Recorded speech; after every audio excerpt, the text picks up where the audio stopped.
Alright, we are live. Thank you, live, and thank you for joining us tonight and having another Good Medicine Way.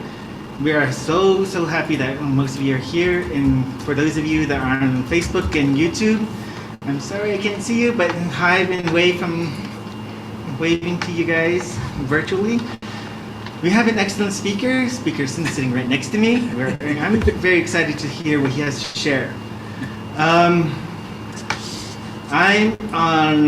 We're coming from the Tewa lands in Albuquerque, New Mexico. So that includes many different pueblos. That includes the Isleta pueblos, the Sandia pueblos, the Laguna pueblos, the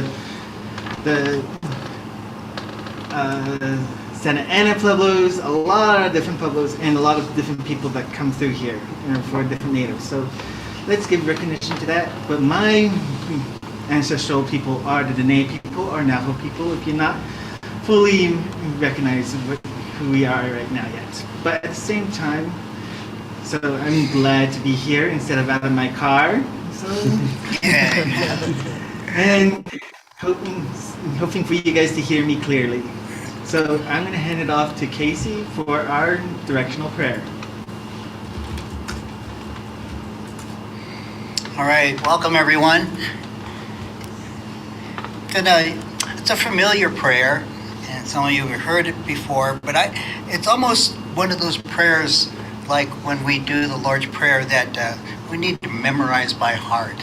You know, we've been working on the new First Nations version Lord's Prayer for a while. But this other prayer here is something I used to know it by heart. I don't know. I think after I had a concussion, I can't make it all the way through anymore. But it's called the Native American prayer. O Great Spirit, whose voice I hear in the wind, and whose breath gives life to all the world, hear me. I come before you. I'm going to share our burning of the sage with you. Is it there? More. A little bit more. There we go. There we go. I come before you, one of your children. I am small and weak. I need your strength and wisdom.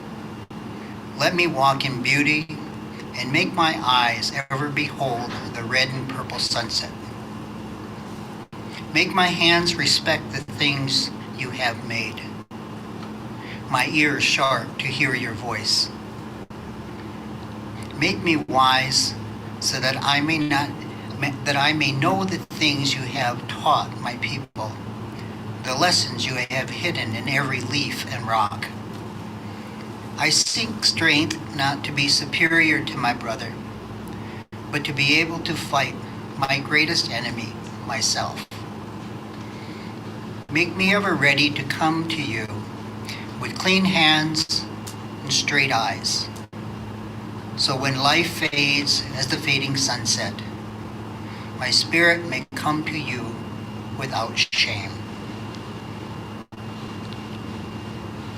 There you go, Preston. Thank you, Casey.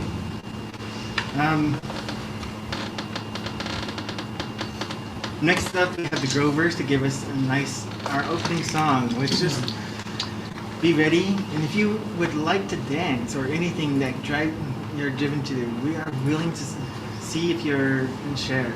If you're on Zoom, that's sorry for others, but you can still dance along for the other programs.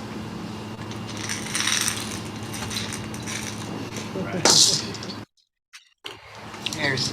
Hi.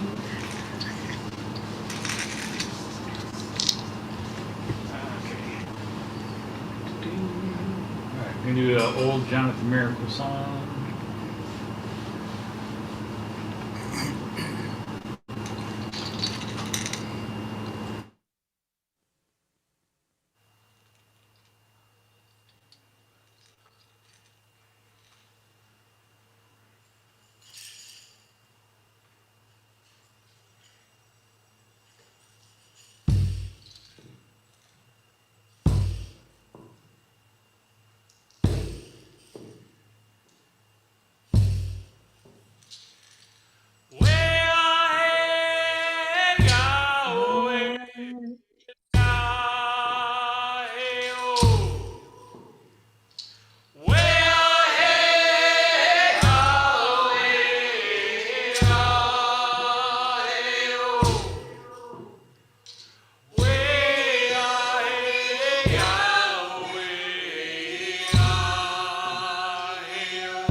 They're really fun because we have different people understanding and seeing the world in different perspectives and how we learn from the creator from that way.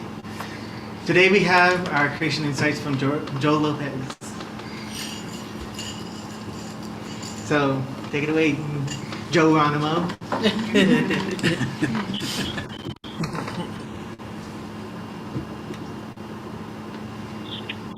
Hey, I just wanted to introduce myself. My name's Joe Lopez. I'm Apache and Pueblo from there in central New Mexico. I live on traditional lands of the Tongva Gabrielino Mission Band of Indians here in Los Angeles, California. And yeah, I just wanted to thank you for asking me to share my crazy brain when I look at stuff. So I'm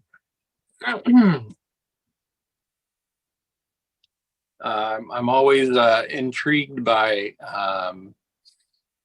looking at things from a different perspective, from turning things around and doing things the wrong way or backwards and learning from that.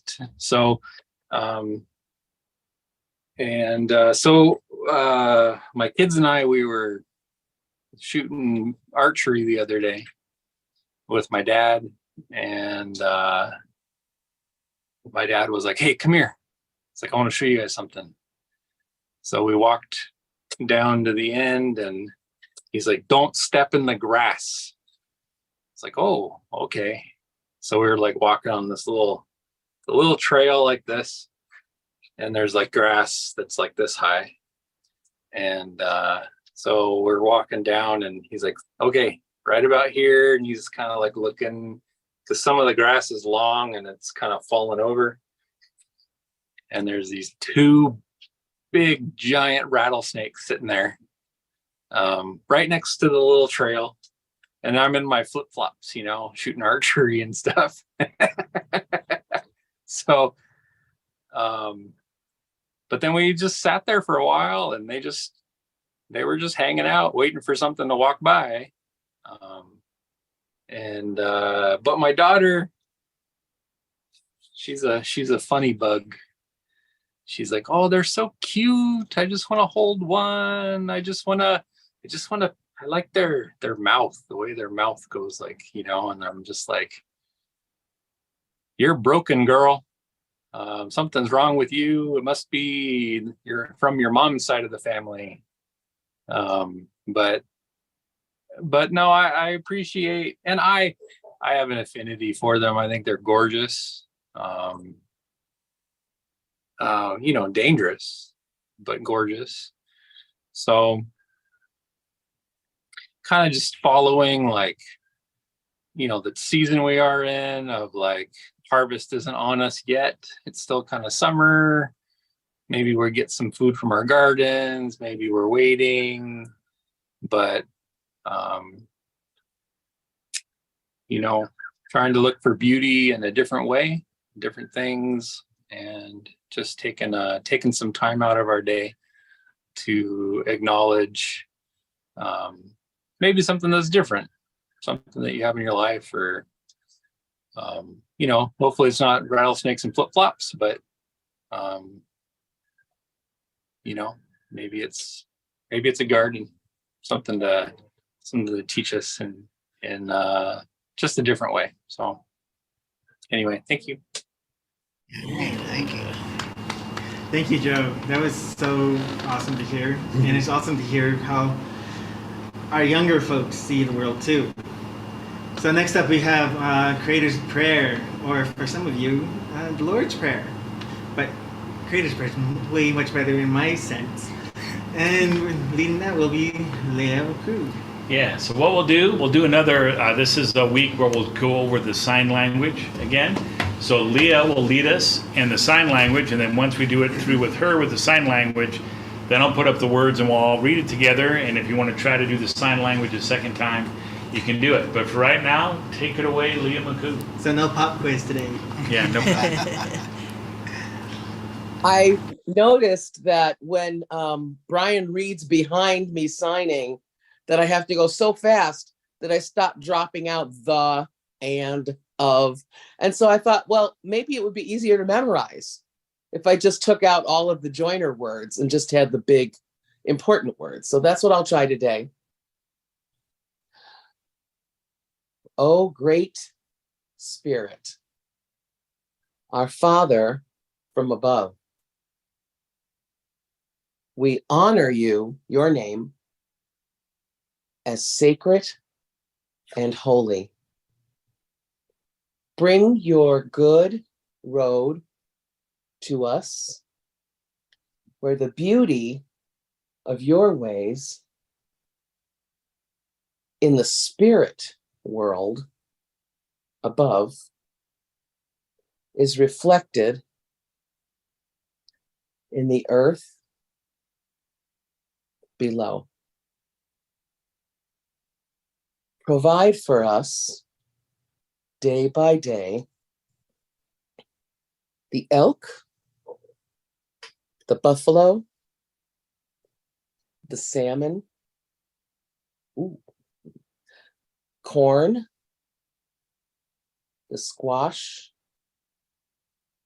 and the wild rice. Correction. And the wild rice. All the things we need for each day. Release us from the things we have done wrong. In the same way, we release others for the things done wrong to us. Guide us away from the things that tempt us to stray from your good road, and set us free from the evil one and his worthless ways. Aho, may it be so.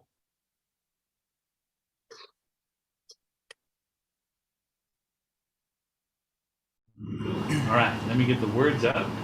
We can all This is how we applaud in signs. speak through it together. And you can try to sign along.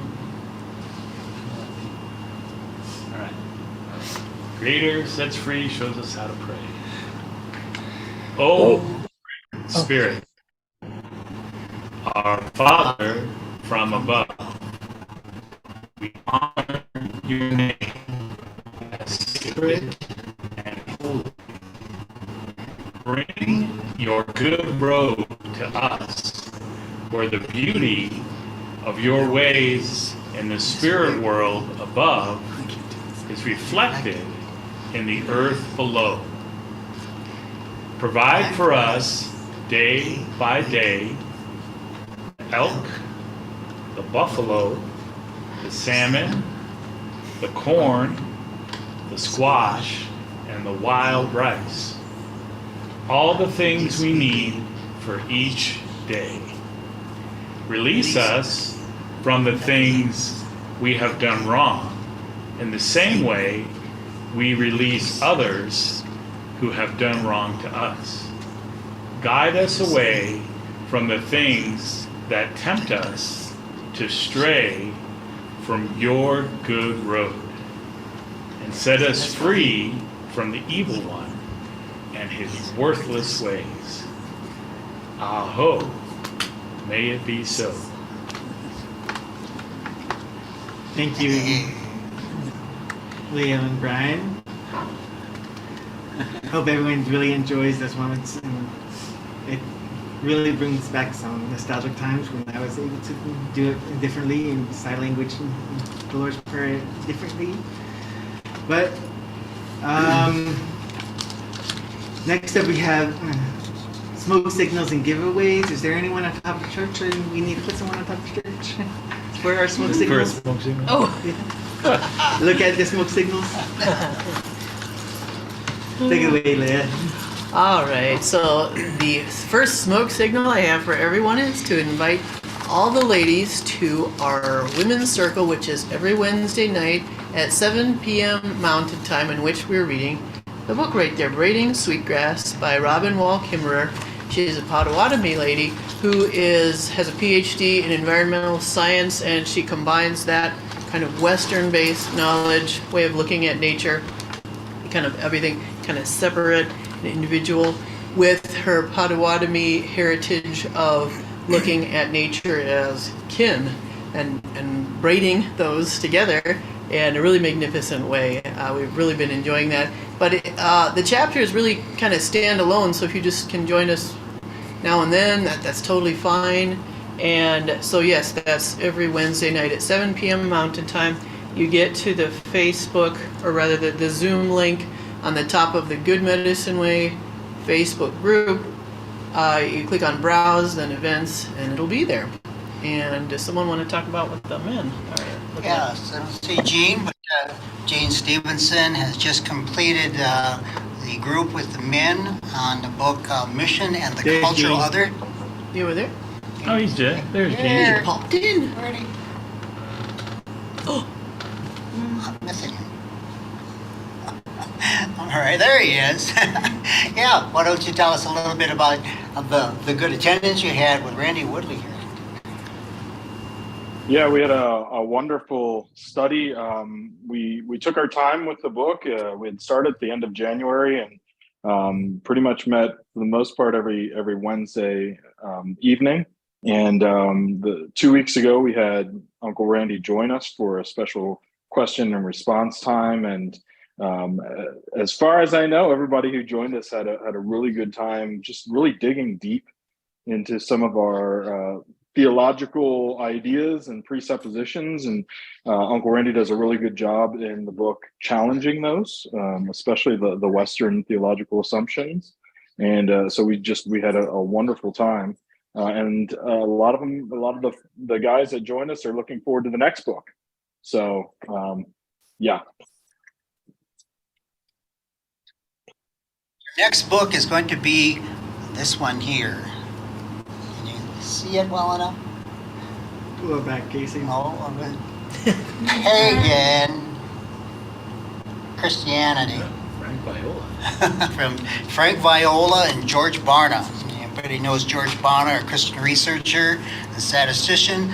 So these two have put together a book that just really goes through the history of the current ways that a lot of churches run their services, and really showing them that they really have their roots in pagan Europe. It's really hard for a lot of people to see this book and connect.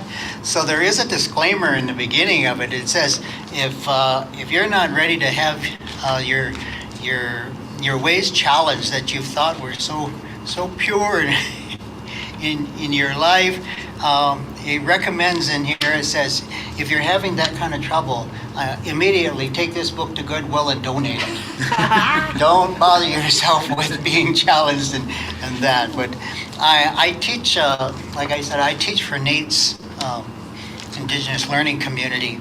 And my students, this is one of the required readings because Native American people have never had the opportunity to use their ways to worship God. We've always had to use the white Western North Atlantic male created indigenous way of worshiping, and it's always been the standard, and it's never been broken. And even still today, so many pastors across the country still use that way. And so here at Good Medicine Way, that was one of the big reasons that we do what we do, is that we can incorporate an indigenous way of worshiping. Our order of worship reflects that. So this book is going to be the next book that we'll read, so give you a chance to order it if you can. If you don't have the funds to order it, get in touch with us and we'll see if we can order some of them so that we can get them to you. And we'll probably start in October. I think we'll take a little break and then kick it off in October. Jean and I together will find a day that works well because we're making it open to everybody as well. Men and women can be a part of this group. And so we want to, if the women that are meeting on Wednesday, if they want to read 2 books, they can come and join us as well on this. So that'll be coming out in October. All right. I have an announcement. Yeah, Laura.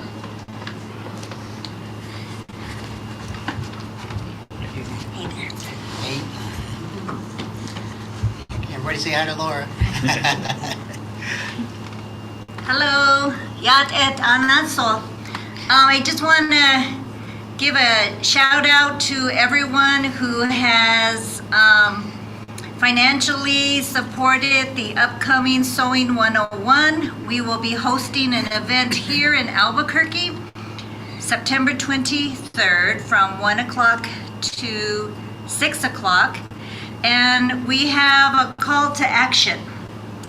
And that call to action is we are looking at any donation of cotton fabric. I'm really being cotton fabric, at least 2 yards each, and 2, if not 3, working sewing machines.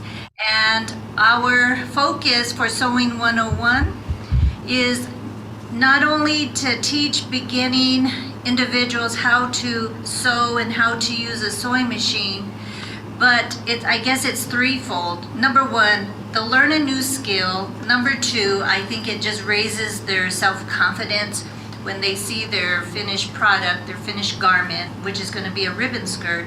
And then most importantly, for Good Medicine Way, it's a way that we can reach out to the community that isn't something that is a need that is met in the community. Wearing our traditional garments is very unique to us. We all have, in America, there's 574 federally recognized tribes. So really, there's 574 unique traditional regalia garments, but there are some clothing that is intertribal. One of them is the ribbon skirt, and so I'm going to be hosting a class, and I also have a shout out to individuals who have been participants to come back and also help co-teach with me because it elevates their own learning by teaching others. So if you're interested to either donate fabric or working sewing machines or financially giving, we'd appreciate that. You can also give through the Good Medicine Way PayPal account.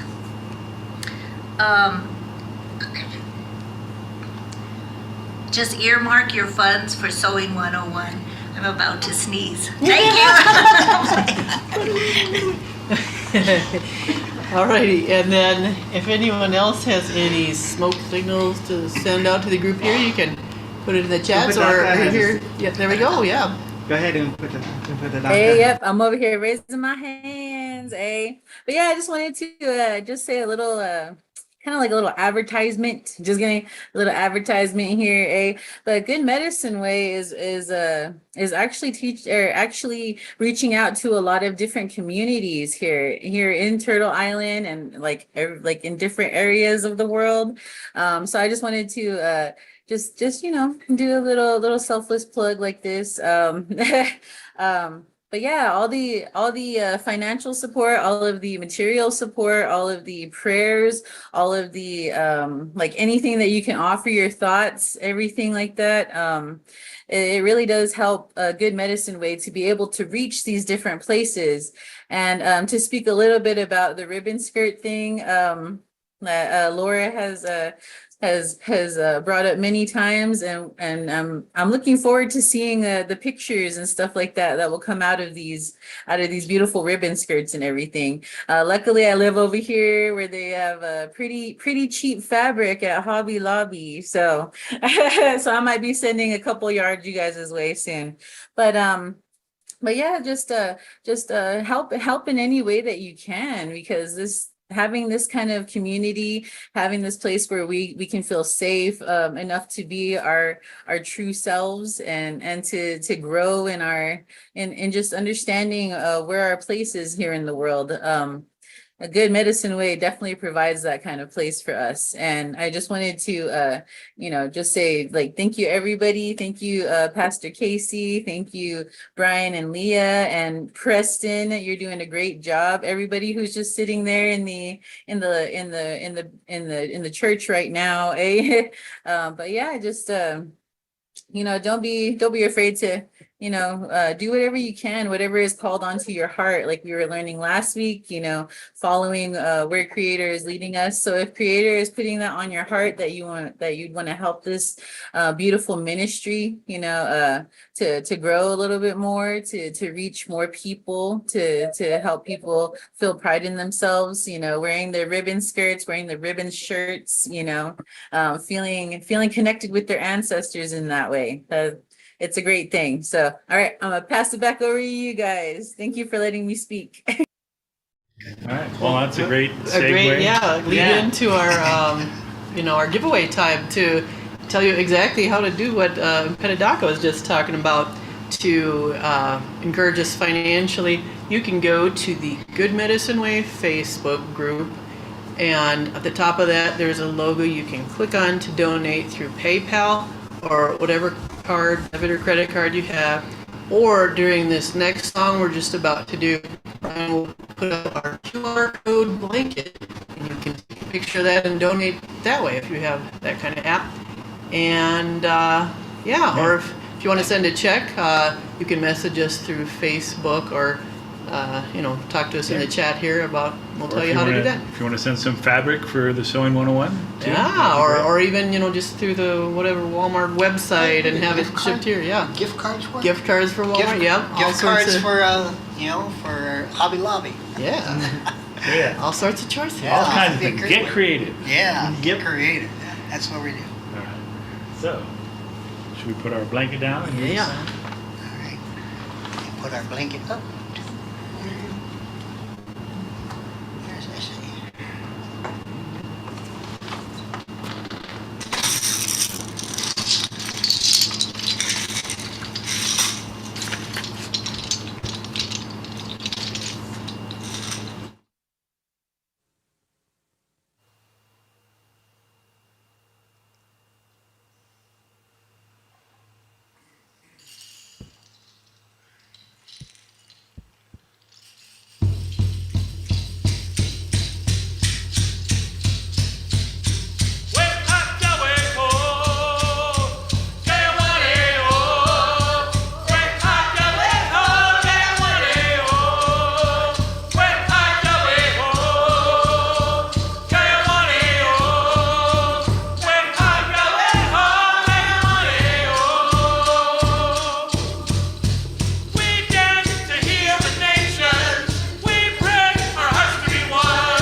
hope you decide to give and help us with many things.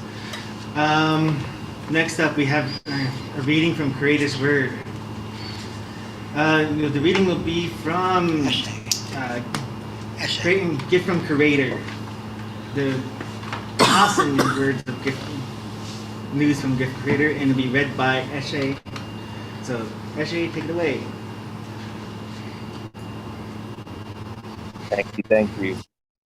Good to hear you all, relative. Good to see everybody. Always good to be back another week. All right, we're gonna be reading from Gift from Creator, or Matthew, chapter 25, and then the other one is going to be from Matthew 22. All right, and I would read from I'm gonna be reading from my phone. I would read from my book, but I keep giving it away to people, so I need to get another one. But anyways, when that time comes, the ones who are walking Creator's good road from above will be like 10 young, unmarried women who took their ceremonial torches and went out to welcome the groom. 5 of them were foolish and 5 were wise. The wise women took an extra clay pot of oil along for their torches, but the foolish ones did not bother to bring any. The groom did not come when expected, and they all fell asleep as they waited. Then suddenly, in the dark of the night, someone cried out, "Look, the groom is coming. Let us go and welcome him." All the women woke up to prepare their torches, but the oil in the torches had run out. The foolish ones said to the wise, "Give us some of your oil, so our torches will not go out." The wise ones answered back, "There is not enough for all of us. Hurry, go to the village and trade for some more." They hurried away to get some more oil, but while they were gone, the groom came, and all the guests went into the lodge for the wedding feast, and the gate was closed. A while later, the other women came to the gate and said to the gatekeeper, "Honored one, O honored one, open the door and let us come in." But he said to them, "I truly do not even know who you are. Why should I let you in?" Here is what I am saying to you. Be prepared like the wise women in this story, and always be ready, for you do not know the time of day or night that the true human being will appear. And the second reading comes from Matthew chapter 22, verses 34 through 40. I'll read that one next. 1 second.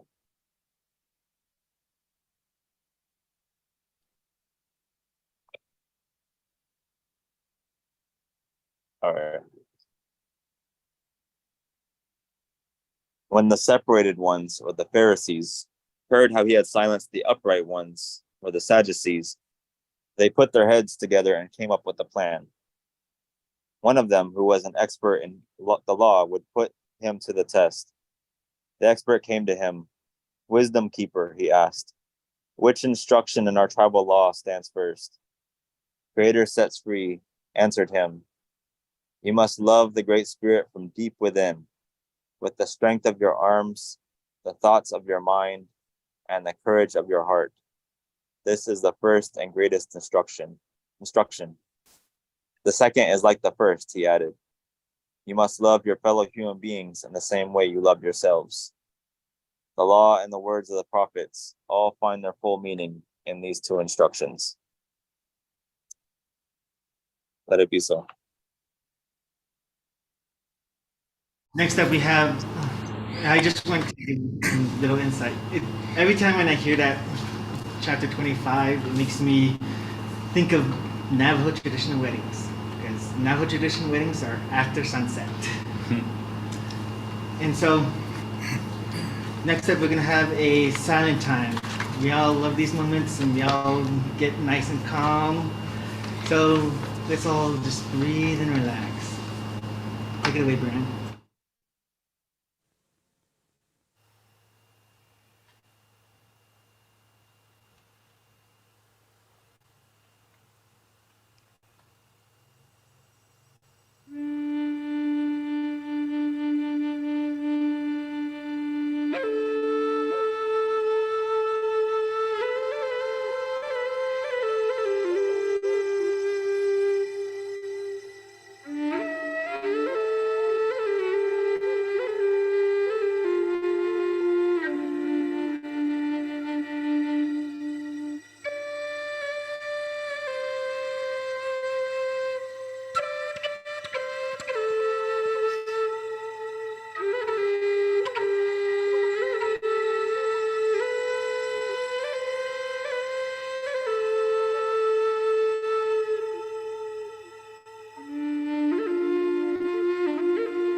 Thank you, Brian. With that, I get the privilege of introducing our speaker tonight.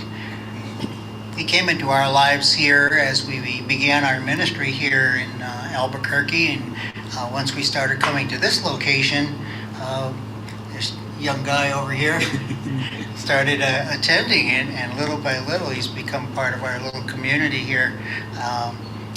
Kind of a coincidence, or God's kind of a planning, is that his ministry with the Mennonite church here in town had some of their beginnings in this same location too. They were, would you say, they were nomadic for a little while, and then they came here and they got their foot on the ground, good start, and then they found another location where they meet now. Same with us, we find ourselves here and getting started, and maybe we'll have that same experience as moving on to another location, God willing. But Ken and I go back a little ways here. We have really our homelands in common. My Potawatomi people from southwest lower Michigan, just north of Indiana, where my people are from, and then his people also come from that way. My grandpa, Elton Church, came from New York, that area, and then moved his way into Pennsylvania, and he has an Amish background too. So Amish Mennonite background, and then he moved up into Michigan and married my grandma. And so Ken here has become a good friend. He's become more and more involved with us. And I just want to give it over to him now and let him introduce himself a little more, what he's going to share with us tonight. Thank you, Ken. Well, thank you. I hope you can all hear me okay. I'll do my best. My voice is not... There you go. Thanks, Brian. That seems to be... Can you all hear over here? Okay. Thank you. Well, thank you, Casey. Exactly. We do come from the same part of the country, and that's kind of where I want to start. So, thousands of years ago, the North America was covered with these huge glaciers, and I think around 10,000 years ago, they started to recede. And when they left, when they melted, they left huge indentations in the earth, particularly up in the north central part of the continent, and they left depressions that we now call the Great Lakes. There were wetlands and rivers, and it's a beautiful, verdant forests, and it's a wonderful place in God's creation. As the glaciers receded, humanity, first of all, the plants in the forest returned, and fish and animals, and then humanity came back, and most likely the ancestors, some mound builders and others came first, I think, and then the ancestors, the Anishinaabe people, including Casey's ancestors, the Potawatomi, the Ojibwe, the Adawa, the Chippewa, and others, settled around these lakes. And the Wabash and Illinois river watersheds just to the south became, at least at the point of colonial period, became the homelands of the Miami peoples. So the rivers that flow into this, and this is a very land-based conversation for me tonight, for all of us, I think. But the rivers that flow into the Great Lakes are not long, but they are deep, and they flow swiftly. And I was born in a hospital on the banks of a river known in Potawatomi as the Senojiwan Zibe, difficult current, in what is now called the town of Three Rivers, Michigan. So I was born in Michigan as well. The first European to explore that part of the country was Pierre LaSalle. I think he's fairly well known. He opened up that part of the world and claimed it, of course, for France. Later, the river was given a European name, St. Joseph River, and it was named after a Jesuit mission in what is now Niles, Michigan. And that's just a few miles north of where the river makes a swing to the north at the south bend of the river, which is where Notre Dame, of course, is located. This is the watershed I grew up in. The climbing the hills, the rolling hills, it's rolling, it's beautiful to me. It's not as hilly as here, but in New Mexico, but It's a beautiful country. I roamed the woodlands, swam in the creeks, played in the ponds, climbed on the rocks, on the big boulders. But earlier generations of indigenous Miami and Potawatomi people must have also roamed on. I was fortunate enough to have lived in a small town near the Indiana-Michigan border, in a time that preceded what is pretty, I would say, hyper-industrialization and major population growth these days. And so I missed that time, but I grew up in the 50s and 60s, so you can tell how old I am. Anyway, a couple of years ago, I picked up a book, the book Braiding Sweetgrass, which many of you are reading, and I knew instinctively what Robin Wall Kimmerer was talking about in many ways. I know the sting of needles and the irritation of poison ivy. I know the smell of black walnuts and the taste of sassafras tea from the roots we would dig up in the forest. I could identify the leaves of the oak, beech, maple, tulip, sycamore, and many other native trees that would have populated those ancient forests. And we had a neighbor, an elderly woodcutter, Amish woodcutter, who would supply us with medicinal teas and poultices. So there are a lot of folkways that I grew up in. So I was formed by deep connections in the place where I was born. But, and I'm going to say this, it was a big but. As I've grown older and more exposed to more knowledge and awareness and truth about how my Swiss German ancestors came to occupy and own land in North America, let me explain a little bit about the other parts of my origin story, because I was born, of course, in this country, as I think all of us here probably were. I'm an Anabaptist, a Mennonite. My parents were Mennonite. It's a denomination of various hues in this country. My parents' were also Amish Mennonite. And in fact, my family story goes back many, many generations, 9 or more generations that we can tell, back into the early years of the Anabaptist movement in Central Europe. Now, Anabaptist is not anti-Baptist by any means. Anna is Greek for again. And Anabaptists were a fringe group of reformers in the 1500s who insisted that adults should be baptized and not children. Now, I know I'm in a Methodist venue here, but we'll get to that in a bit. Adults should be baptized, and so they would rebaptize each other, and so they became called Anabaptists. They said, the church, state, or Christendom, as we call it, had no claim on one's salvation. And only fully cognizant adults should make that decision, a demanding and difficult decision to follow Jesus. So these days, we don't practice rebaptism. We honor the traditions and commitments of the people who come walk with us. So that's not something that we adhere to, because it means something different now than it did in the 1500s. In the 16th century, though, adult rebaptism was dangerous, and it was highly anti-Christendom, and it was anti-state, because you were not considered a citizen if you weren't baptized. And we know how authorities feel about undocumented people, and our people were not documented at that point. So they also taught that bearing the sword was contrary to Jesus' teaching. They were pacifists. That Jesus' followers were called to live in community, and in some cases, even a communitarian type of living. There were leaders who ministered to their congregations, but all members were considered priests. Now I can see myself. All members were considered priests, and they could help discern for each other the scriptures with the active presence of the Holy Spirit. But these people were considered heretics, and there was a big pushback, and it became illegal to the point of execution. So to be known as an Anabaptist, like I said, became a point of contention with both the Catholic and Protestant leaders.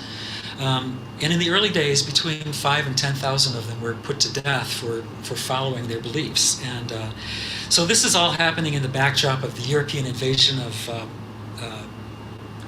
North America, I guess I should look here, right? I'm not looking in the right place. There I go. Of North America, and also developing the. Let me find this here. It was the Counter-Reformation was going on, and the systems and structures that we now call the doctrine of discovery were being put into place. And so there is some historical trauma in my story as well, but it goes back many generations. And so sometimes it's a little hard to bring that up in the context of this place, because historical trauma is something many of you all are still live with and deeply feel. But with the intense persecution that these people felt, and because they were landless and they weren't citizens, they had to live on estates and so forth. When the colonizers came to North America, they invited some of the Mennonites and Amish people, and of course, along with the other settlers, they came. So my heritage is a settler heritage as well, and the first settlers came to North America in 1683, settled in Germantown, and actually some members of this Germantown congregation helped formulate the first anti-slavery abolitionist statement that was ever published and written. So there was that continuing connection to understanding what it felt like to be oppressed. My ancestors were part of the Amish wing of the Anabaptist movement, and they arrived in mid-18th century and 19th century, and they saw themselves as refugees, but they were also settlers. And one well-known account describes an encounter between the Amish and the Lenape Delaware Indians in Pennsylvania, and there was an encounter that resulted in the murder of some people and kidnapping of some people, and I get uncomfortable with the way this story is retold, because it kind of puts the Lenape in a bad light. But they were simply, I think, living. They were reacting to what was going on, and these settlers had come to their land, and so I kind of react sometimes when I hear this story retold. It was actually some of my ancestors who were involved in this incident. In 1830, Andrew Jackson, I'm going to jump a little bit, and this is stuff you guys all know, I'm sure. I've heard many times, but many Americans don't know a lot of this story. In 1830, Andrew Jackson authorized the Indian Removal Act that dislocated indigenous people from lands east of the Mississippi. And the Trail of Tears is a well-known story, the removal of the Cherokee and Choctaw, Muskogee, and others to Oklahoma from the southeast. But another story is called that one's called the Trail of Tears. Another story called the Trail of Death, which is being reenacted right now, this fall, I think, recounts the history of people who were taken from northern Indiana and southern Michigan, Potawatomi people, and they were force-marched to Kansas.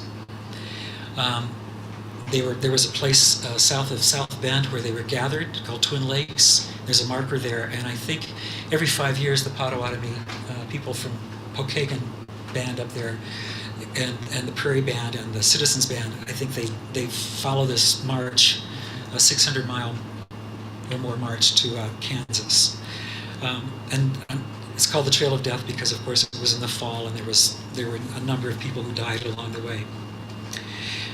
This happened in 1838. By 1841, northern Indiana was being settled by Amish and Mennonite settlers, just like previously in Pennsylvania. And in the 1850s, my grandfather bought a farm near the town of Middlebury, which is where I grew up, just south of the Indiana state line, the Michigan state line.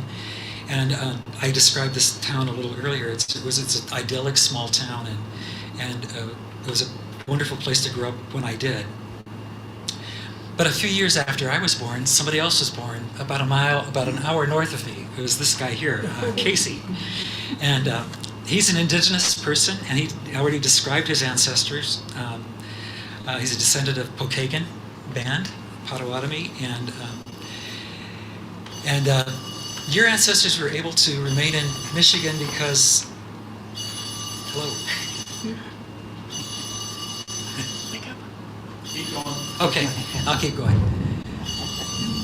Your ancestors were able to stay in Michigan because they made an arrangement with the Catholic mission there. Is that correct? That's right, yeah. The Pokagon band of Potawatomi in that area, the leader, Leopold Pokagon,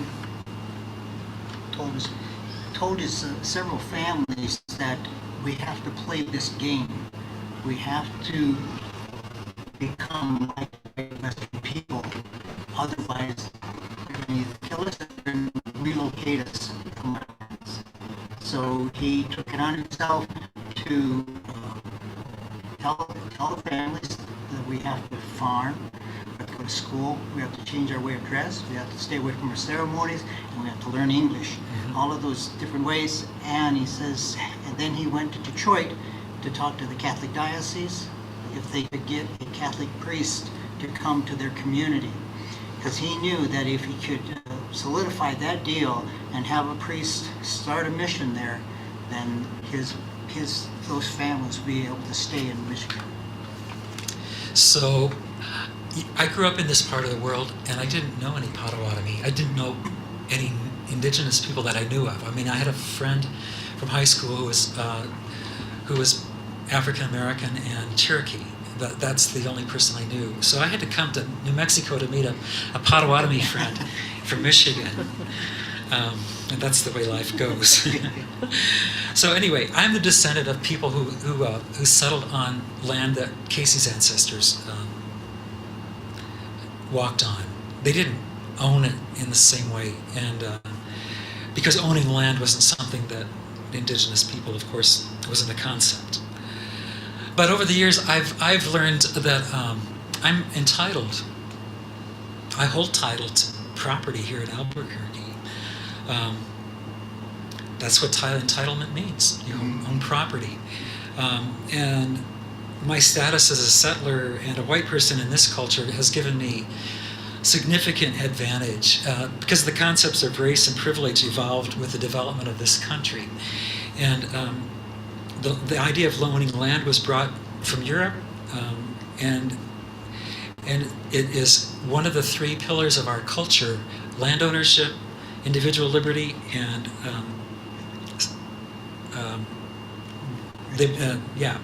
it's the two concepts. This land ownership, which is the base of our economy, and individual liberty, are foundational, and they're built into our documents. So we know that if indigenous people are standing in the way, the empire finds a way to find its way to overpower it, and it still does. After the Indian Removal Act was the Dawes Act, and I'm going to recount this because I need to hear it. You all, I think, maybe know this. But the Dawes Act assigned property to individuals, to indigenous people, and then figured out a way to take it away from you. The residential school movement, which is I hear more almost as much as anything. It was a heinous way of trying to destroy and nullify a people and a culture, and removing children from their families is a particularly difficult thing, and it was driven by the mythology of dominance and white supremacy, and beyond that, the Indian Child Welfare Act, which was adopted in the 70s, was developed to protect adoptions, which is also taking children away from tribal situations. That was challenged this year, and luckily we're on hold with that one. Hopefully we'll be able to. So anyway, a reframing. Then for me, I became aware of these things as a white person, and over the years have become increasingly aware of it. So 9 years ago, I was invited to a meeting in San Francisco, and it was convened by a couple of people, including a Tewa woman. Her name is Sarah Augustine, and I think many of you have met her. She's also happens to be a Mennonite. She's a part of this church in Seattle. She's written a book called "The Land Is Not Empty," which kind of lays out it undermines the myth, of course, that the land was empty. It never really was. And out of this meeting, within my denomination, a movement was developed called the Coalition to Dismantle the Doctrine of Discovery. And here we are, this tiny little minuscule denomination. We're taking on Goliath. We'll see where that goes. And basically, we're calling on the Christian church to address the extinction, enslavement, and extraction done in the name of Christ on indigenous lands. And it is, for all practical purposes, a church movement of white folks. But we're on a huge learning curve. And it's a tiny, tiny response to the massive injustices created by the doctrine of discovery. So each year we raise funds to support Sarah, and her work entails, we have a couple of people that work for us. Her work entails working in systemic issues. She's worked with the World Council of Churches, with the United Nations, and does lots of advocacy work for legislation. And she was, when ICWA, the Indian Child Welfare Act, was being challenged, she was asked to bring churches alongside to file amicus briefs. So I don't know how many churches did this under her guidance, but that kind of also helped with the resistance. So she gets involved in those things, and we support her. We also partner with no strings attached indigenous organizations that aren't necessarily church or Christian. They're indigenous, but we walk with them in whatever way. One is the Dakota Land Recovery. It's called Makoche Ikik Chupi, and it's in southwestern Minnesota, and it's a place where the Dakota tribal people are building villages, 7 villages, to reestablish their own culture and language, and they recently were given a farm, part of a farm from a Mennonite family. So there's that kind of thing going on. So it's part of a little bit of the land back thing going on with that. We are very involved, and right now in the throes of working with Apache Stronghold in Wensley Noisy in Arizona, who is trying to protect sacred lands that are sacred to the San Carlos Apache, that the U.S. government has promised to mining interests that basically decimate this place where these people go for ceremony. So we are walking with them, raising funds to accompany them as we can. We walk with Kakushtal Muchmaye. It's a Yucatan Mayan community that are being impacted by colony Mennonite settlers in the Yucatan, who come in with their huge industrial farms like they have in other places in the world, and disrupt the ecoculture there. And also in Wayana, the Wayana people in Suriname. This is a particular passion for Sarah, because she has been in Suriname a number of times, where the Wayana don't have any kind of rights. They're not recognized, haven't been, and because they don't have land, the government has sort of taken it over and is giving it up and dividing it up and giving it to mining interests. And so companies are coming in and mining for minerals to run our smartphones and all the stuff that we want here. And the land is being, they use mercury in the mining, and the groundwater is being contaminated, and so these people are suffering as well. So we try to find places where we can accompany, recognizing that the doctrine of discovery isn't something that happened 500 years ago. It's an ongoing part of the world we live in. So the coalition is really what I wanted to talk about tonight, because I came into this because I was seeking something that would be a response that I get involved in. Many of my friends have. Sarah is like I said, we have a number of indigenous people involved with us, but it's primarily white and dominant culture folks in churches that are trying to figure a way out not a way out, but a way through, and are trying to find a way to tell the truth about our history and find a way forward. We figure last year we had our meeting here in Albuquerque, and Sarah unveiled a 100-year plan. She said, this is not something that's going to happen overnight. That may not be enough time given what we're up against, but because there are so many factors related to the environment and other things that are being affected by this.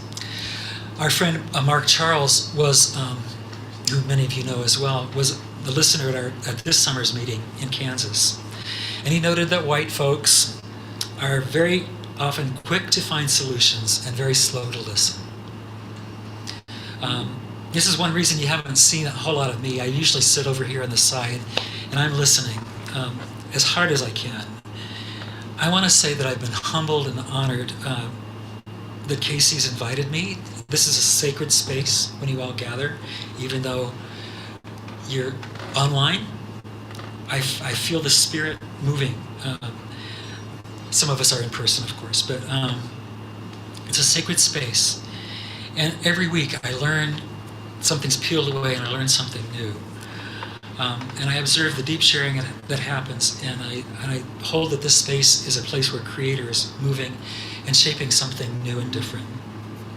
So, an awakening, moving toward repair. Our world is in crisis. We know that. Wars, refugees, excuse me, there are huge income disparities. When 8 people own, 93% of the capital in the world, it's crazy. Environmental and natural disasters are happening. It goes on, and it's global warming, of course, we're hearing much about these days, and it's as if we're facing an apocalypse. An apocalypse is in there. It's like we're facing an apocalypse, and maybe we are. But I want to say, I don't think this gives us permission to passively wait for a way out. And I think that's been taught a lot in the church, that there's going to come a time when we're going to be drawn out of this thing. We're called to be faithful, and it's as much about following Creator Sets Free as it is in believing in Him. I believe there is spirit moving in all of creation, and we are called to be co-creators with Creator Sets Free. And I think for us in the dominant culture, the way to be moved to that area means that we first need to know and own the truth about injustice, domination, exploitation, genocide, all of it. And then work to redirect and correct the wrongs that have been inflicted. I don't know that reconciliation is possible because there never was a real relationship. I've heard that. Some kind of repair needs to be put into process, but I don't know what that really ultimately looks like, because we need to hear from you all about what that will look like. But Creator Sets Free, Jesus proclaimed the kingdom of heaven is at hand. And he also prayed that Creator's will would be done on earth now in the great prayer that he prayed, as it is in heaven. So if we take him at his word, we're going to follow by doing what he asks. And so I had the great instructions, the Shema read tonight. Thank you, Ehe. And it calls for us to love the Great Spirit with our whole being. But Jesus also expands the Shema and asks us to love our neighbor as ourselves. And I would take that even a little bit further, as I've learned sitting with you all, that maybe our neighbor is more than just the human world. Maybe it's the creation as well. And we have been missing that. So as I've listened to you all, and as I read, and I've been challenged to read and understand Scripture through a more indigenous worldview, and I have a sense of deep understanding that creation itself is also kin when I hear you talk. And in fact, right now I'm reading Becoming Kin, which is I'm about 2/3 of the way through it by Patty Krawick. She's also Potawatomi, and she addresses many of these issues. I think that the growing environmental crisis that we're facing and the geopolitical chaos that seems to be around us, we hear it in the news all the time, maybe an indigenous and contextual understanding of Scripture might be helpful for us to cope with some of these challenges that we're facing. You may have wondered about the other passage, the passage about the 10 young women and the staying alert. Well, I don't want to bring up the word woke, but I guess I am. It seems to me that staying alert is something that maybe the bridegroom that Jesus is talking about is actually Christ himself, the risen Christ, who's present with us now. And not something necessarily coming again, yes, but also present with us now. And it's right in front of us. And we just simply need to open ourselves to understanding the risen Christ through the eyes of indigenous worldviews. So the way forward may be embedded within some of the ancient wisdom and right relationship that you, Casey, and Laura and others, and Preston, bring to us. I think the Western Church has attempted to control and dominate others by separating the natural and the spiritual worlds. And if we believe that the creation, the whole of the cosmos, is sacred, we will honor and protect it, and we will protect ourselves. And this is a message, I think, that's embedded deeply within the Scriptures. I think we can see Jesus many times operating from that particular point of view.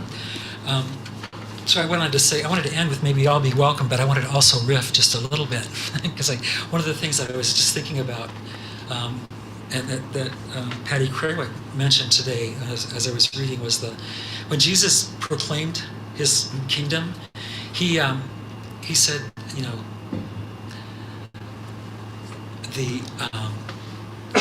in Matthew, let me just back up. The Spirit of the Lord is upon me.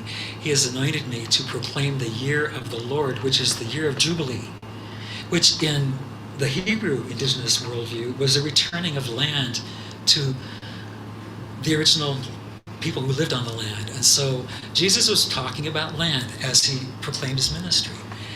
And I think it's interesting. I think that Jubilee is something that we can all take a look at and think about as we think about ways of giving land back and of reestablishing a more just way of existing in this world. May we all become more awakened. I guess that's what I'll end with. So. How about that? Your thought? And my little ceremony. Okay. So.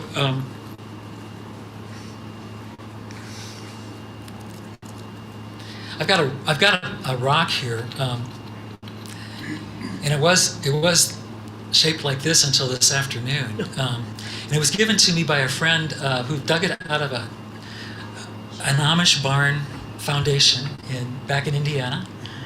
It's a rock that was probably pushed around by those glaciers that were pushed around, and so today, and within Potawatomi cosmology, I think rocks have movement and personality and spirit. So I did kind of have second thoughts when I took a hammer and broke the rock, but I did. I know that because I wanted to share the rock with you as a symbol of where we're from. This is rock from the Great Lakes, from Indiana, Michigan, and it's got some beautiful sediment and lines in it. It was a foundation, and I think maybe the foundation that we're building is. Well, I'll leave it here. We can keep it together here. Yeah, I know that's it fits together. So anyway, I'll leave it here for Good Medicine Way as a symbol of brokenness and unity as we find our way forward through the brokenness we've experienced. Right. Thank you. Wow. Thank you. Thank you, Ken. Now, next up we have some.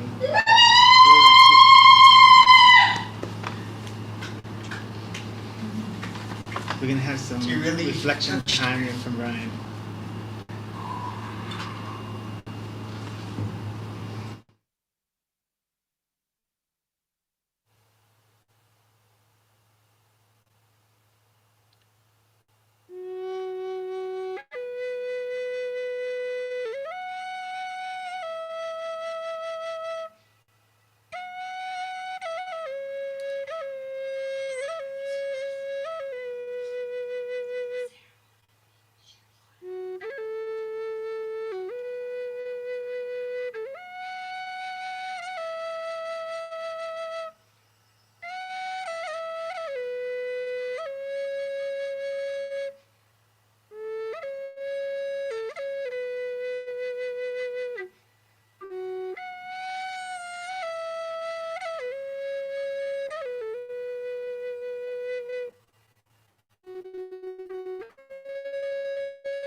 And before we get into the questions and responses, Petadaka has something to share first, and then we'll go into our full question and response time. Thank you, Brian. Thank you. I do apologize. Earlier I was running on Indian time, so I just barely missed my opportunity to do the 4 directions prayer. So thank you, Uncle Casey, Pastor Casey, for stepping up while I wasn't able to be here. Hey, I just got here as soon as you started. But I just like to maybe say a little prayer for the things that Ken has shared with us. So if you guys will allow me, I would like to go to Creator on behalf of all of us, if that's okay. Yes. Okay. All right. So here we go.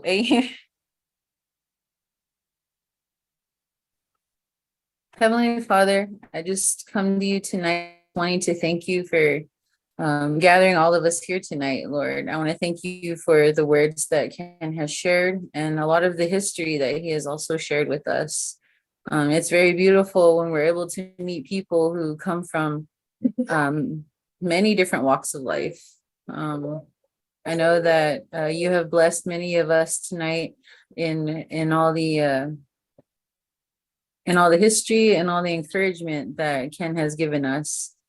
I just I know that we are here in this moment because how you led us here, Lord. And I just pray that you continue to have a hand on Ken as he goes into expanding his ministry and expanding ours too.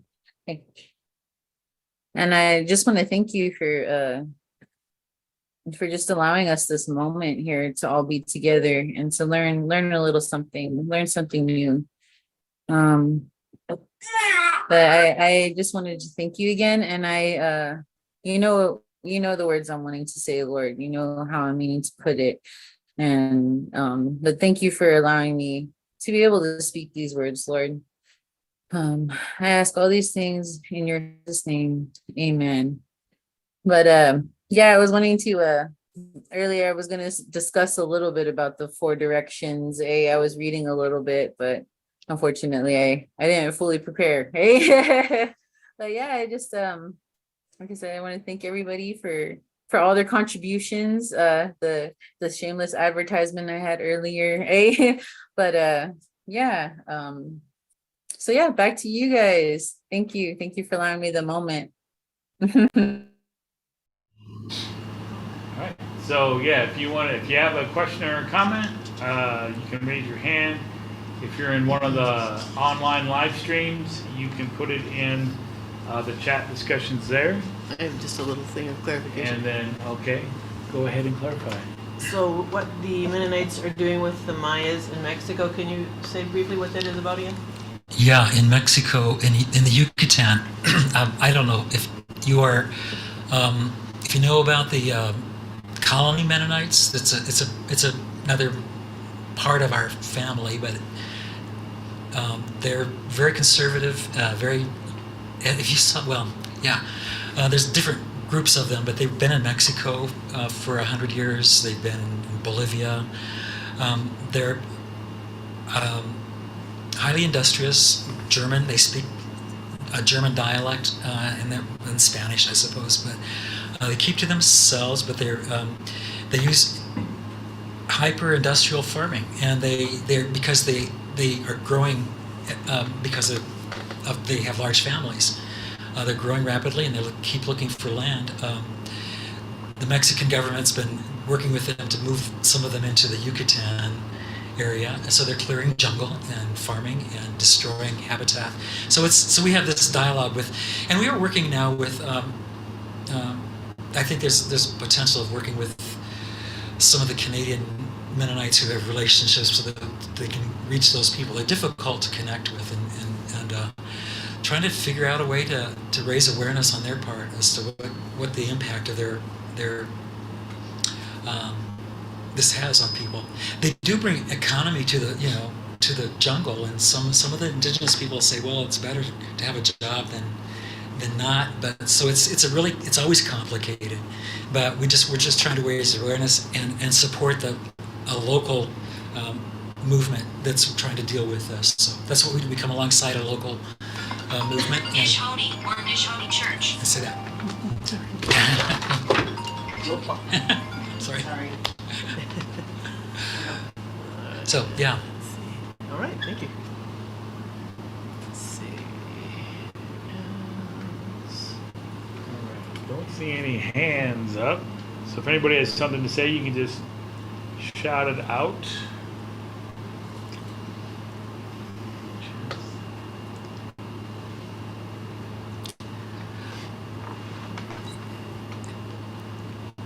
One thing I would like to, maybe I could add is, this is just another advertisement. I know it's been said a few times tonight, but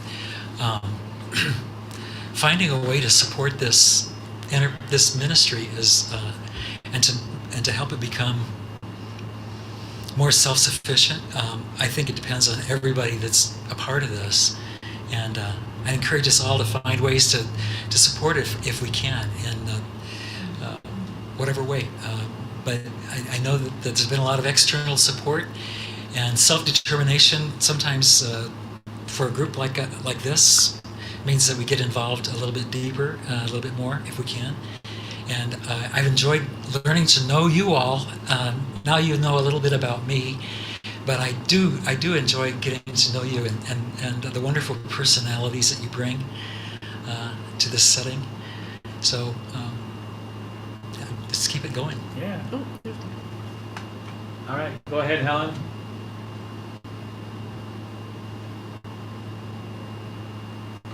Okay, I know it usually takes a minute or two before the sound kicks in. I appreciate what you had to share tonight. I think as a non-Indigenous person, it's sometimes hard to know what is the right way to act. Most of the time, I am trying to listen and watch, but sometimes I feel kind of lazy, like everybody else is doing the work. But at the same time, I don't want to take over. So I think I appreciate hearing about some organized efforts to do that listening, but to be willing to act too, that it's not just a cop out that, okay, we're going to do nothing. So that's all. Yeah, and like I said, I appreciate being welcomed here. I'm so humbled by that. I think that you're right. We need to listen. Those of us who are not Indigenous need to listen and listen deeply. And that's maybe all the work we can do for the time being. But there's also, the Coalition to Dismantle the Doctrine of Discovery. There's a website. I don't know if that's been put up or not. And part of that is also a thing called the Repair Network. And it's an ecumenical movement of congregations now. It started within the Mennonite realm, but it's becoming broader than that. And it's open, and it invites congregations into this as groups to walk into this, raising your consciousness about the doctrine of discovery, and then finding ways to engage in whatever creative ways locally you can. It's as much trying to find a local way to engage in this. And sometimes it means, well, in my congregation, we're talking about what would it mean if, seriously, I don't know if this will happen or not, but what would it mean if we would leave title to our building to the Indigenous peoples around us? That's something I don't know if it'll happen or not, but we're tickling that idea. So that would be something a congregation might want to play around with. Churches own more real estate in this country and have huge amounts of resources that could go miles and miles and miles in this work. So we call upon ourselves to take a look at some of these possibilities, and certainly to find ways to support in your church budgets and that kind of thing. I thought, am I on?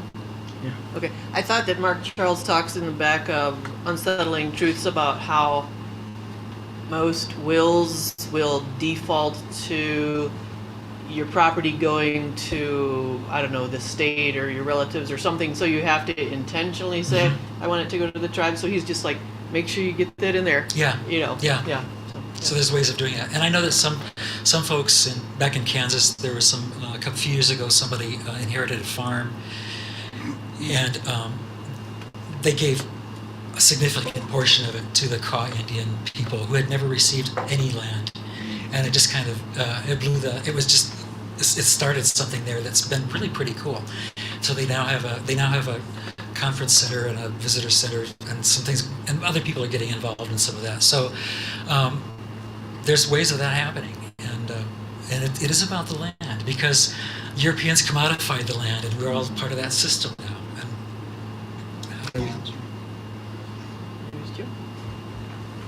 Go ahead, Joe.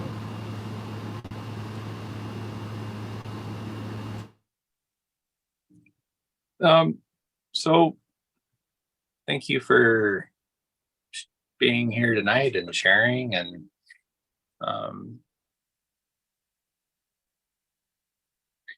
the thing that struck me was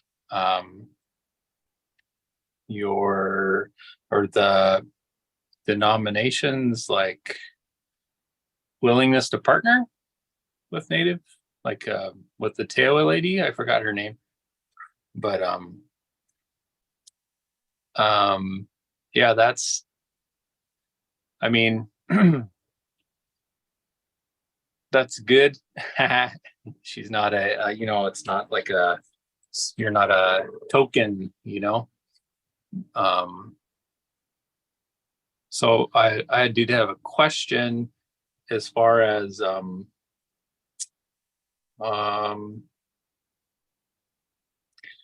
does that same attitude permeate like up into leadership in the church, the part of the church that you're a part of, or does that stay in kind of in the world that you're swimming in? I don't know how to say that, but of the Mennonite church or anything like that. But I can say that yes, I think the leadership of the denomination is very invested in helping this happen. One thing I didn't mention that I was going to was that there were 2 residential schools that Mennonite mission organizations got involved in, one in Oklahoma at Darlington and one in Kansas back in the 1880s. And as we've uncovered this, there's been a lot of grief with the Southern Cheyenne people in particular. And this last summer, they spoke to the entire delegate assembly as we gathered together, and they were given resources and funds to continue to find families who were affected by that experience and the descendants of families that might have been impacted by it. They're doing their own work. We're not involved in it. There's a Cheyenne Mennonite congregation in Clinton, Oklahoma, that's doing this.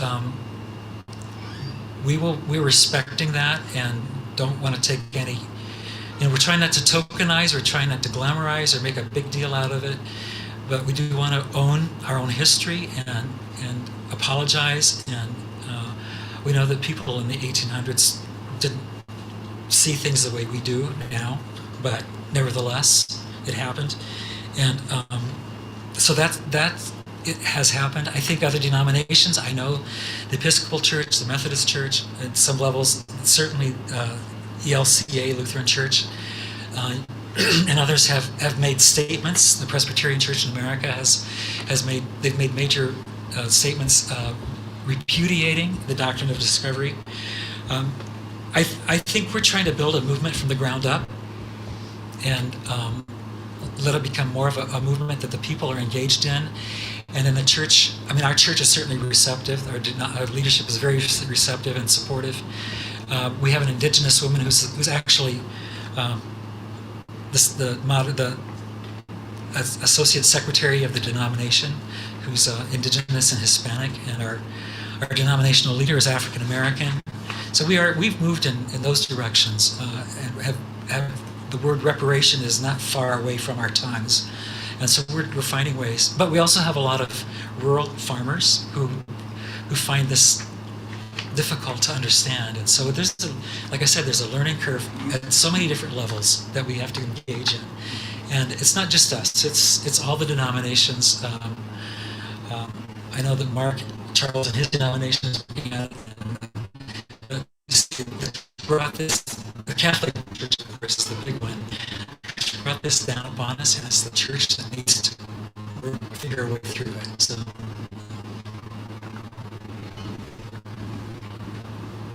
Oh, I want to mention that Good Medicine Way is going to be at Ken's church here October 8th. Yeah. We're going to be sharing there with them, and just Ken being here, his wife being here, and other people that have come across different times have come to visit with us. We're building relationships now because, like I said, they don't come in to take over. They come in to walk alongside of us to help us. And yeah, Ken he's good with writing. He's good with just some what do you call computer and graphic designing. He's created some things for us, and not, we thank him so much for those contributions to us. He's just willing to help out any possible way. Unlike other denominations where I gotta pulling teeth to have them help us out in any way. So that he's been very helpful. So appreciate that.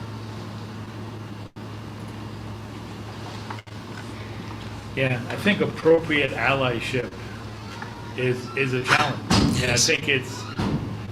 I think especially for people who come from the status quo, they have a way that they're used to thinking about things. They have a way that they're used to solving problems and approaching issues. And I think it can be hard for a lot of people who get really excited about oh, I just learned about this horrible thing. I want to go change everything. And I think sometimes it's really hard for people just to take the time to just listen to the people you're intending to help. Ask them first what they would like. I think we just want to jump in, just flailing around, doing whatever we can, and sometimes, you can make a bigger mess regardless of your intention. So, yeah, I think you've really been a great model, and the different folks from your church that I've met of really taking that time to listen and to hear um, what the indigenous people are saying that they want. And of course, and that's different. You go from region to region, even within one region, different tribes are going to have different priorities, and so there's a lot of listening to be done. And I think like you said, as status quo Americans, like listening is not one of our founding principles. That's not one of our pillars, and so it's you have to be very intentional if you've come from a status quo upbringing to really make listening a priority. Yeah, absolutely. And because I think otherwise you tokenize the situation, and that's the last thing I want to do. Yeah, it's a hard thing. It needs to be, and you triggered something that I forgot already, but that's it. But yeah, that's right. Questions? All right, we'll go. Let's see. We'll go back to Helen, and then after Helen, we'll have Namar. So go ahead, Helen.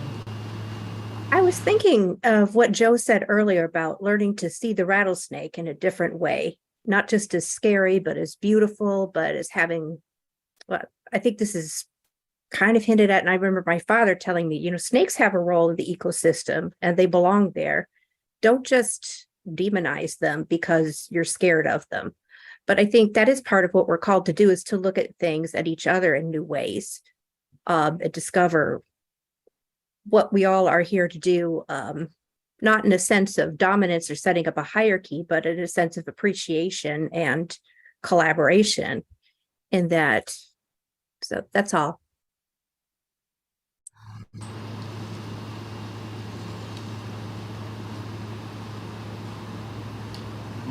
Oh, Namar had his hand up. Yeah, where's Are you still have something, Namar, or?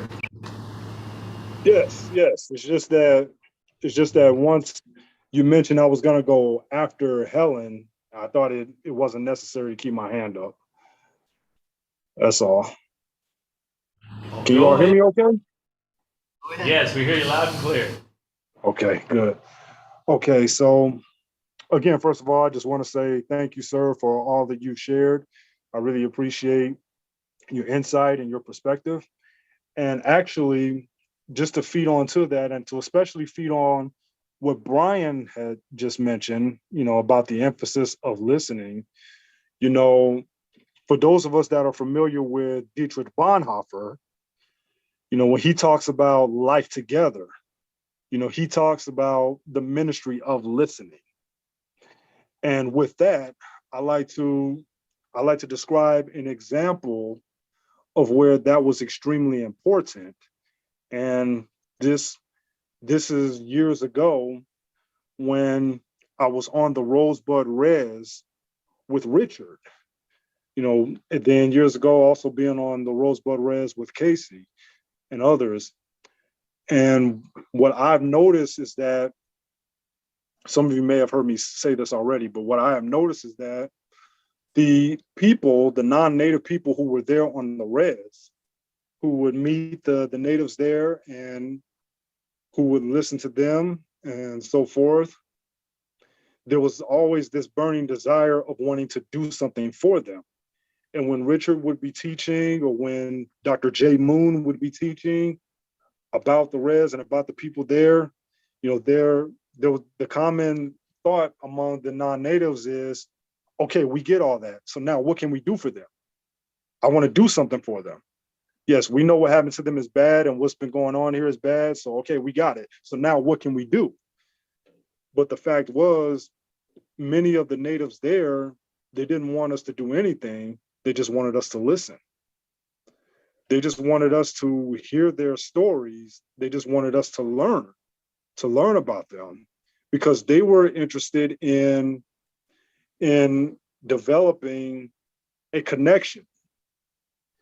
And one way to develop a connection is by listening to each other's stories, learning about each other, and then creating more conversation, as opposed to just thinking that something has to be done to make it right, which ultimately that satisfies the person who went there more so than it satisfies the natives who are there already, who have already experienced tragedy. So then those people, they get to leave there saying that they did a good deed, not knowing that they really just did a good deed for themselves more than anyone else.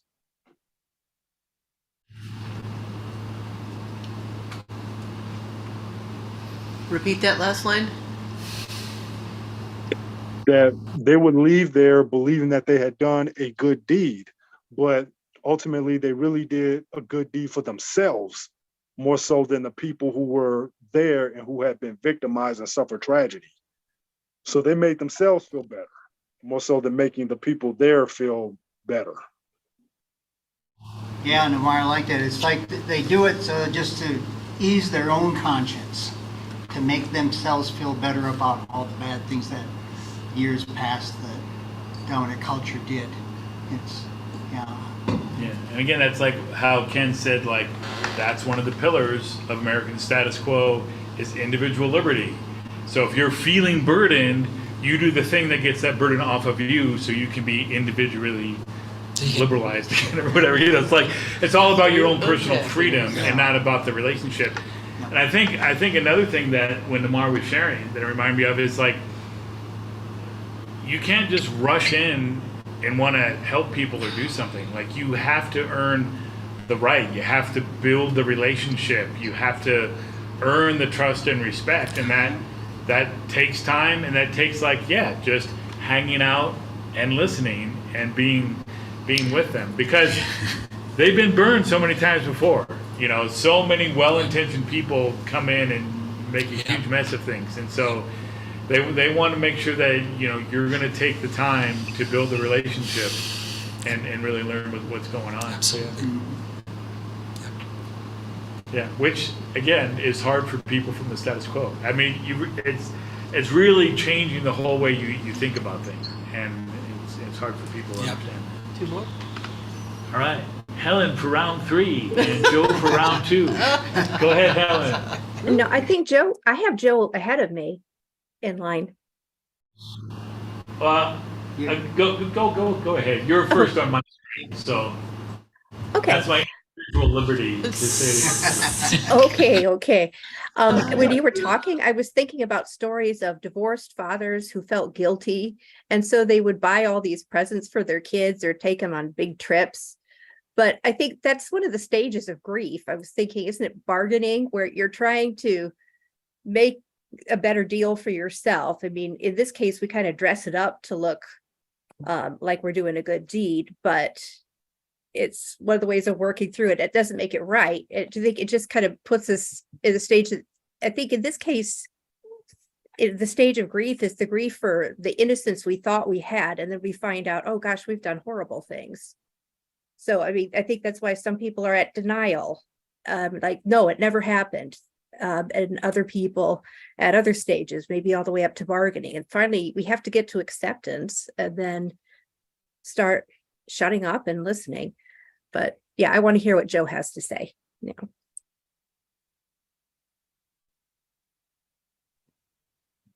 I mean, it's kind of in kind. I'm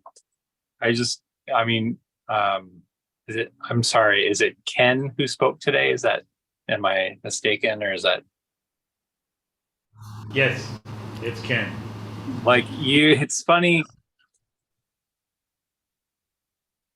I want to point it out because it's common language that has come up many times in my life, and you said it pretty much verbatim. So I think there's the spirit's alive in that, you know.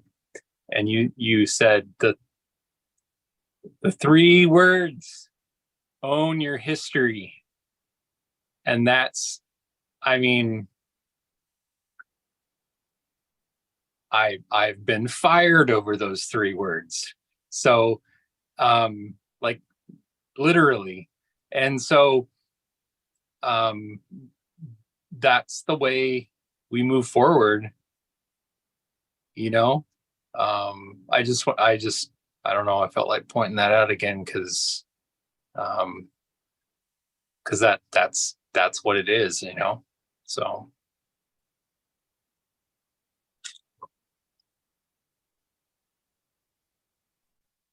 I like what Helen said about how it's not about competition as much as it is about collaboration.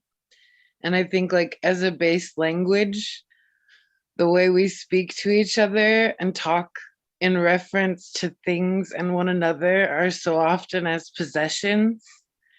And that's like a systemic issue in and of itself. That's part of the doctrine of discovery and the idea of owning things and people and items. And so, like, a lot of times to address systemic issues, we have to develop languages around how to stop using that former language. Yeah. So am I on? Yes. Yes. Okay. Yeah, thank you. I think that last comment I agree with too. Truth telling is, it's how cultures transform. It's happened over and over in history, and it also means being sorrowful, and Israel did it. When the truth hit them, and they would get into the sackcloth and stuff like that, and God, found a way to lift them up during that time. But it's until we get to that point, we're going to suffer as a culture, I think. So I do think we need to find a way to tell the truth, and for those of us who are dominant culture, we got to talk to our folk and say, look, this is something we have to work at. We've got to know. You've got to know. We've got to own it. And yeah. Yeah, I think it's true that the part of the whole assimilation and genocide and everything, part of all that plan was also selling a public dialogue that buried the truth of what was going on. Exactly. So I think it is true that, like, the vast majority of people in the country, especially those from the status quo, are completely oblivious to the history of what was done to indigenous people on this continent. I mean, they're just unaware, and sometimes when they hear it, they can't believe that it's actually true. Like, and the parallel, because it's so horrible. The parallel 1619 thing with African American enslavement, and it just, they are the same, two sides of the same coin. Yeah, and I was gonna say that also reminds me of there are a lot of denominations out there that currently today are teaching their people and their members the false history, and they said these things are like, oh, we were given this land. Land was actually ours, and there were histories and stuff that can tell you that what's going on. And I know so many denominations when they take things, it's just like the things that happened from them that made them believe that they're doing it in the right of God. And Upadadaka? Go ahead. Yes, I just put something in the chat. Hey, when you said something about people wanting to claim the land or something, I don't remember exactly what you said, Preston, but I thought ours. Just kidding. For those of you who've seen Reservation Dogs, you know the reference that I'm making.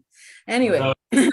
So, in resonance to the catfish cult people who were like the super colonizers. Of course, they were given to us, and because we're wearing these robes, this is our land, that kind of thing. Yeah. But anyway, I actually did have a quick question, right? So we're talking about like what people from the status quo should do, like how they should listen to our people when we speak, right? And stuff about like reclaiming our tribal histories and telling the real truths from both sides of the story, you know. So I was just wondering, like how can we give more of our people like the courage to be able to speak? Like how do we encourage them in that way? Like aside from, you know, prayers, you know, aside from like just the actual encouraging word, like is there another way that we could possibly bring courage to like our young people, or to like our people that are around the same age as like the middle of us, and then like the older people, you know, like is there something that we can do to create the courage, or to kind of awaken the courage to speak within our people? You know what I'm saying?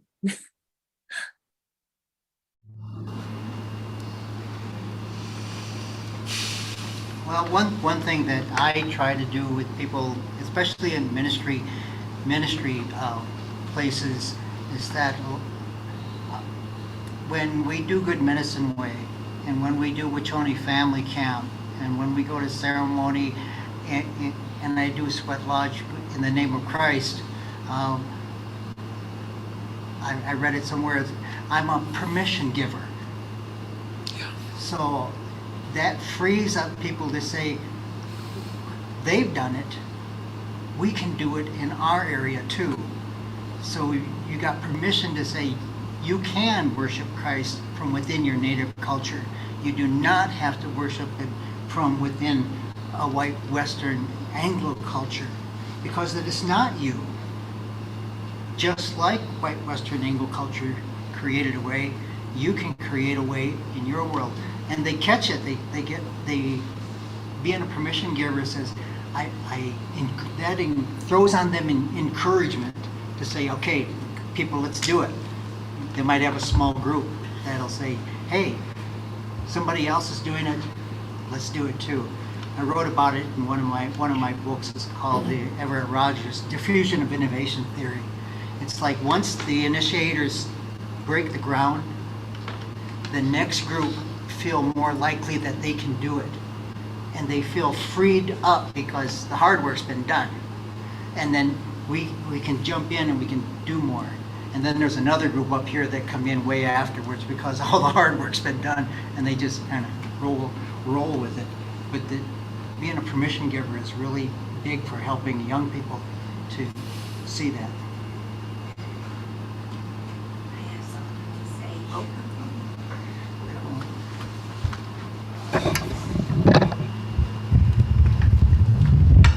She's 21. Oh, yeah. You're plenty loud. What was it? You're plenty loud. Here, I'll take this. Sorry. I'll take this. Okay. Hello. I think in Petitaka, there's two things that I think about with your question. Number one is for each of us to create opportunities for mentorship. And be willing to be a mentor and connect with the mentee. I think of, for instance, like Sewing 101. There has been, when we offered, so this is going to be what, my fourth opportunity for Sewing 101, third time for the community, and then I had one specifically for high school students. And for me, when I look at community education, I look at how can I share back to the community, and then in that process is fostering opportunities where peer-to-peer work together. And then I still am available to give advisement and mentorship to the individuals. And so it's like we replicate opportunities more and more to where we who have knowledge are willing to be a mentor, create that mentorship, foster it, and then include peer-to-peer learning. And then the next is probably looking at, and this is where that relationship comes about. It's not, oh, I have to do this, but it's, I want to create this relationship in the community. I want us to practice ke. In Navajo, that's relationships. You know, how I address older women and older men as opposed to younger men, younger women, or other young adults who are the age of my children. How I recognize them too in the spirit of ke, family, relationships. So I think that's important for us to think about. I think that's, you know, something that we're exploring within Good Medicine Way. You know, there's just a handful of us that sit as staff, and staff is, you know, not necessarily employed people, it's volunteers, but then looking to generate and bring in others to the circle to help us lead this ministry, because we know we want to branch out in other spaces, but we also have time consumption, time limitations, and that type of thing. So I think, you know, if all of you can just be patient with us as Good Medicine Way leadership continues to look at those opportunities where we can mentor others that are part of either, you know, those that patch in through Zoom, or those of us that are here in person, that we are wanting to expand. We are wanting to create mentorships. We are wanting to create and continue to practice ke within our community. So be ready to raise your hand when we when we have a call out for additional leaders to help us. But that's my, you know, that's what I think is what's important for those of us who have life experiences that we can share to help younger ones as they go through their own life journey. And I'm very appreciative and very fortunate that, you know, Casey and I have been asked to serve, in a sense, as parents or as an uncle and an aunt to other individuals across the country and even into Canada, that we hold those responsibilities very important to us. So that was my 2 cents, and I wanted to just share my appreciation to Ken in what he shared tonight. I'm very grateful that we have him with us.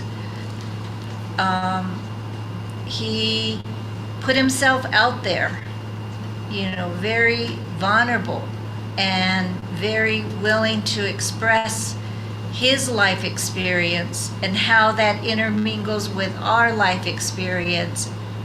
But I think the beauty of all of this is the fact that we're all in this together to heighten the awareness of the love of Jesus Christ to our communities. And we're, each of us, and each of you too, you have your circle of influence. But when we all come together, it just broadens that circle of influence. And it means others besides those on Good Medicine Way leadership team, but others like Ken. And I just wanted to express my gratitude for that. Thank you. Thank you. Appreciate it. Yeah, I think a common thread I'm hearing in all these too is, like, you know, figuring out how to create safe places. You know, because I think for so many, especially for Indigenous youth, like, there's just so much of their life has been other people telling them, you're not good enough, that's a stupid question, why would you ever do that? why would you think that? Or you're not, so there's all this, they, come into the dynamic like expecting people to be, coming down hard on them and telling them that they're worthless. And so I think, creating a space, where it's okay to ask questions and it's okay to say what you really feel, without there being this immediate, condemning happening, because that's so much of their experiences. And that's, it takes time to build that trust. It takes, commitment.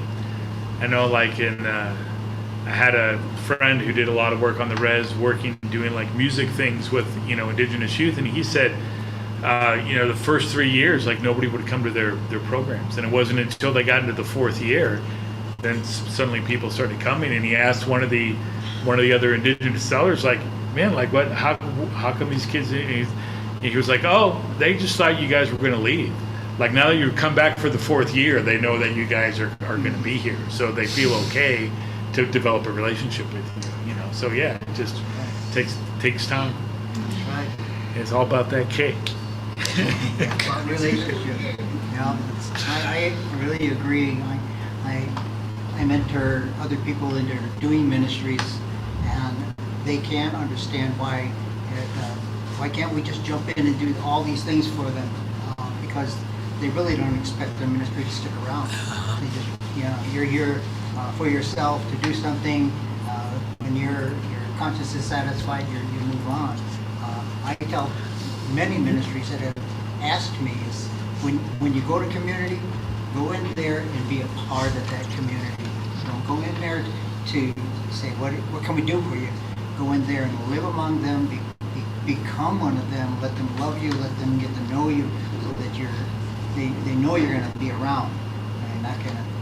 I've already noticed one ministry that just canceled an event this year, and it was 3 years ago. I said, I really wanted to see a commitment from you, because just from my experience, if you last 4 years, you might last longer than that. And they canceled that third year, or it would have been a fourth year of their involvement in ministry. And I don't know if they'll be around next year to continue to work with us. So, involvement, love, relationship is most important. Let's see if we're losing some of our East Coast people. Yeah. Yeah. Maybe time to wrap things up. Yeah. Any last comments or questions before we move on to our closing song and our sending off blessing? Just am I on? Yes. Just a shout out to Dwight, old college friend who saw this on Facebook and jumped on tonight. Yeah. He's been in the chat, so he's mixing it up in the chat. Okay, good. So, yeah. Good. All right. We really want to make sure that you know that this is a safe place to be. Your questions are welcome. The way you understand things is helping you to grow. So each one of you, you're loved and you're accepted here.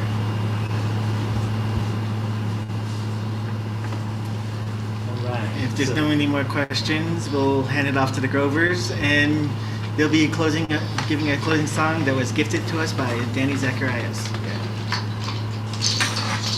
Those words up so you can sing and dance along in your own spaces there. Just mute yourself. Yeah, just mute yourself, yes. But not because you sing bad. Yeah, dance it's away. because of the internet delay. Yeah. Dancing is welcome.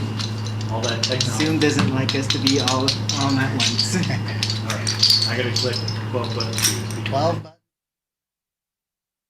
This song here was gifted to us by a friend of mine up there in Nova Scotia, who created this song called Good Medicine Way. And Good Medicine Way is Jesus is the good medicine, and that's the way to good medicine.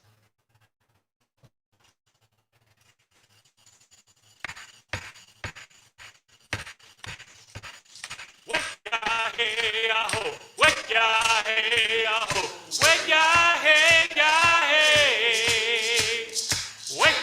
hey,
Now for our sending out blessing, and Namar will always give us a good blessing.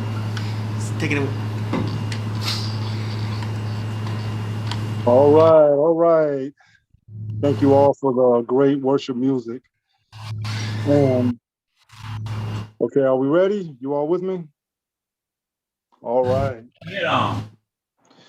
All right. Creator sets free, oh Jesus, the Holy Son of the Great Spirit, the Great Father, the Great Spirit that leads us together to worship and to honor you, oh Creator. In the name of the Creator sets free, we thank you for this night of fellowship. We thank you for this night of learning. We thank you for the opportunity to be better today than we were yesterday. And may your Holy Great Spirit lead us to be better tomorrow than we were today. May you please give us safety and comfort. May you please forgive us of whatever mistakes, whatever sins that we have committed. And may we continue to use this great good medicine, this great medicine way that brings us closer and gives us wisdom.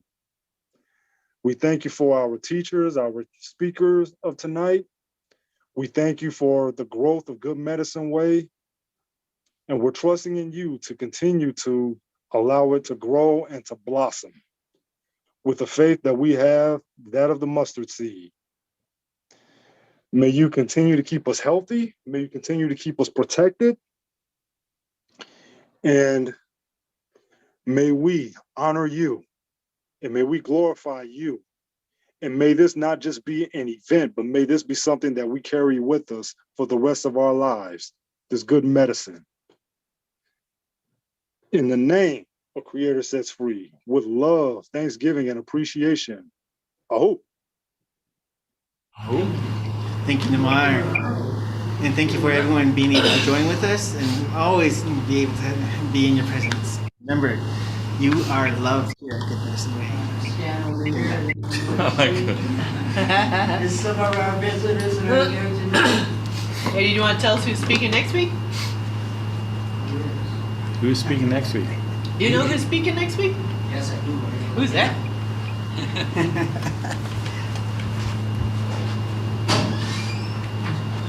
Right off the hand. Look at that. Put it back. Okay. Jay Goins. Oh yeah, Uncle Jay. Jay.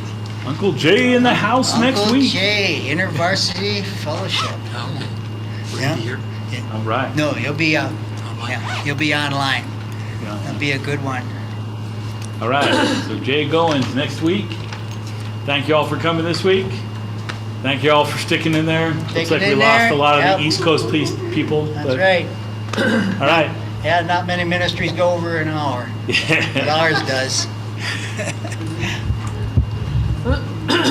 Take care, everyone. Have a good week. Thank you all.